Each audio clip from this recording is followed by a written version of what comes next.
Hey man, so 2012 Chevy Traverse AC compressor replacement. You got some 13 millimeters on the front. 1, 2, 3, 4. These are 13s also. Got the 12. And in order to get this out, you got to take the bracket out. You must take the bracket out. So once you disconnect all of this on the front, what you're gonna do from the bottom, right around in here, or from the bottom. Then you got 1, 2, 3, 15 millimeters.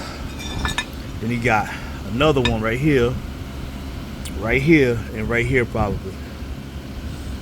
Yeah, I know it's like, I think it's like 3 more right here. 1, 2, 3, 4, 5, 6.